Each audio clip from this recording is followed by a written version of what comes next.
pelecehan apa yang diceritakan di situ? Diceritakan oleh Pak Ferdi waktu itu ke saya, ibu masuk ke dalam Rip, kemudian ibu mandi, ganti baju, tiduran. Pada saat tiduran tahu-tahu sudah ada yang megang-megang ibu, ibu terbangun, teriak, kemudian sempat diancam pistol, tambah teriak ibu, kemudian Joshua keluar, tidak lama ibu dengar suara tembakan. Lalu ibu berupaya nelpon Pak Ferdi, dan kemudian Pak Ferdi datang jemput bawa ibu keluar, hanya itu yang mulia.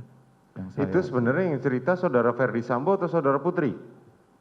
Dua-duanya yang mulia. Dua-duanya ceritanya saudara rangkai kurang lebih seperti itu? Kurang lebihnya begitu yang mulia. Dari keterangan dua-duanya ya? Siap yang mulia. Terus saudara hanya menulis 6 baris saja?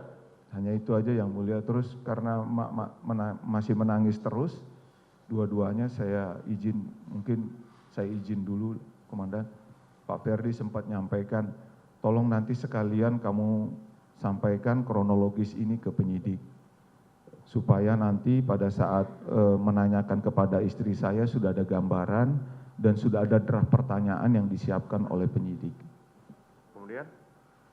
Kemudian saya turun, saya izin turun, Pak Ferdi sempat bilang tunggu dulu di bawah.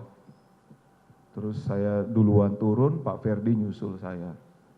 Beliau di garasi sempat menyampaikan lagi ke saya masih dengan menangis membawa tisu, coba kamu lihat gimana kondisinya ibu, gimana saya nggak sedih, nggak kecewa dengan Joshua.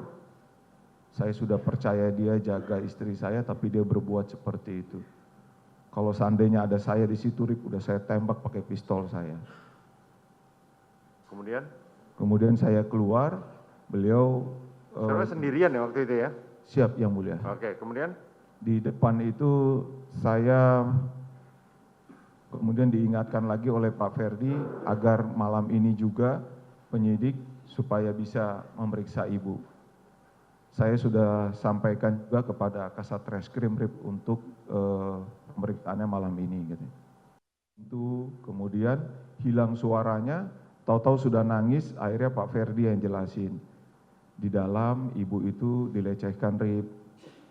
Saya hanya diam saja, tidak berani nanya karena posisinya Pak Ferdi sama ibu ini nangis, terutama ibu sudah nangis cekuguk. Gimana ya nangisnya? Saya juga nggak tega lihatnya. Ibu cerita lagi, cerita saya berdiri keluar, hilang suaranya yang mulia. Saya tidak dengar karena sudah ketutup nangis, kemudian dijelasin lagi sama Pak Ferdi.